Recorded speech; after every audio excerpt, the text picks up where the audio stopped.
বন্ধুরা, এতদিন আপনাদের দেখেছি যে বড় ক্লাউডের বোর্ডে কি করে করতে হয়। আজকের সিলিকনের বোর্ড এনেছি। তো সবসময় এই বোর্ডগুলো কিনতে অনেক টাকা খরচা হয়ে যায়, বোর্ডগুলো সবসময় অ্যাভেলেবেল পাওয়াও যায় না। তো সিলিকনের বোর্ডে কি হয়, এতে থেকে তো আপনি প্রোডাক্টটা তুলতে পারবেন না, কিন্তু এতে যখন আপনি করবেন তখন এখান থেকে তুলেও নিতে পারবেন। ছোটো ছোটো স্যাম্পল করতে এইরকম সিলিকনের বোর্ড অনেক কাজে লাগে, অনেক ইউজফুল হয়। তো আজকের আপনাদের দেখাবো এই সিলিকনের বোর্ডে কী করে আপনারা বানাবেন ইপক্সি দিয়ে। আজকের ওইটাই দেখাবো আপনাদের ভালো করে। তো সিলিকনের বোর্ডটা করার জন্য এখন রেজিন নিয়ে নিচ্ছে।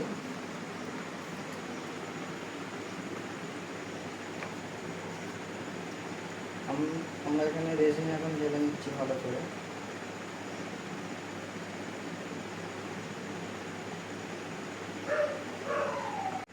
রেজিন আর হার্ডনারটা এবারে পাইল করে নিচ্ছি একসাথে।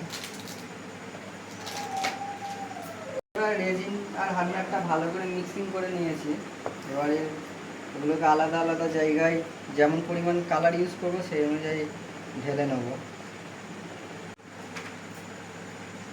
এখন আমরা যে বেসটা করব, মোটামুটি আজকের একটু অন্যরকম একটা করার চেষ্টা করছি। যেহেতু সিলিকনের বোর্ড আছে, তো আমরা দু জায়গায় আলাদা আলাদা করে ঢেলে নিয়েছি কালার মিক্সিংয়ের জন্য। আর এখানে হোয়াইট কালারের বেস একটা রেডি করবো এখন।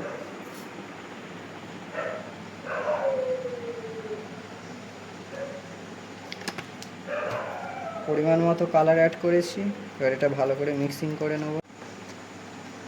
ভালো করে এটাকে মিক্সিং করতে হবে। বন্ধুরা, আমরা এখানে অল্প পরিমাণে একটু মিকা পাউডার অ্যাড করে নেব, যাতে এর চকচকেনেসটা আরও বেড়ে যায়।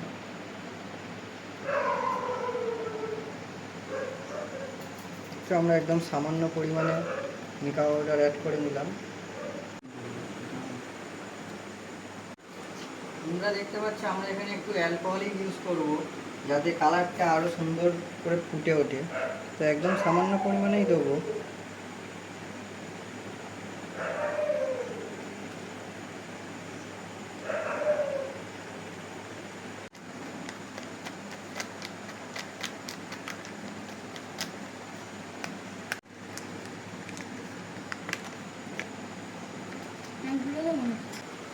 আজকের যেমনটা বললাম আপনাদের, আজকের যেটা ক্রিয়েট করবো ওটা হচ্ছে আমরা হাত দিয়ে চাড়িয়ে নেবো না, কারণ আজকে আমরা একটু সেলফ মেড বলে একটা হয় ইপক্সিতে, মানে কালারটা ইপক্সি নিজে থেকেই ক্রিয়েট হবে।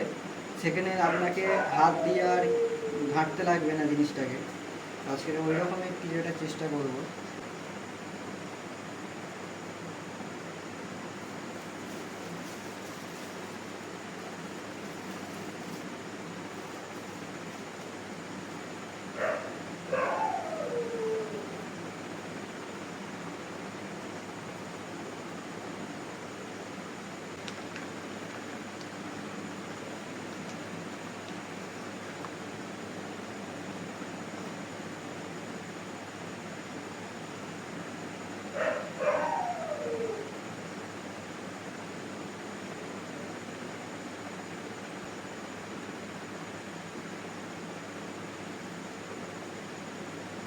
জায়গাগুলো একটু পূরণ করে নিতে হবে।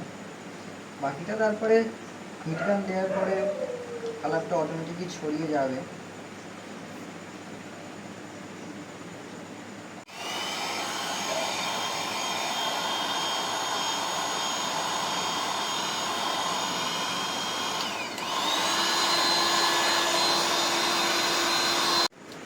বন্ধুরা দেখতেই পাচ্ছ, এবারে সুন্দর একটা ডিজাইন নিয়েছে। ডিজাইনটা আরও সুন্দর করার জন্য একটু আমরা অ্যালকোহলিক স্প্রে করে নেব।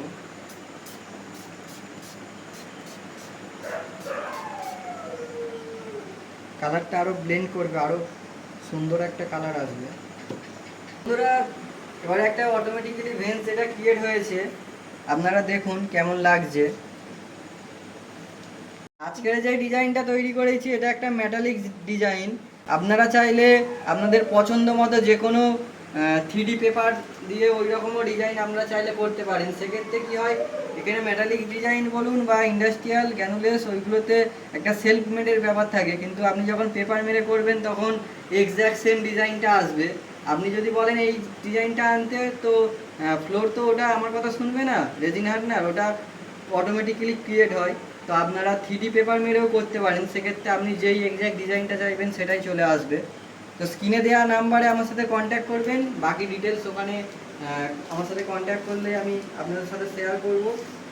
যে ডিজাইনটা করেছি আপনারা একটু কমেন্ট করে জানাবেন কতটা ভালো হয়েছে বা কতটা আপনাদের কাছে সুন্দর লাগছে। আপনাদের ঘরে এরকম সুন্দর ডিজাইন করতে অবশ্যই আমার সাথে যোগাযোগ করবেন।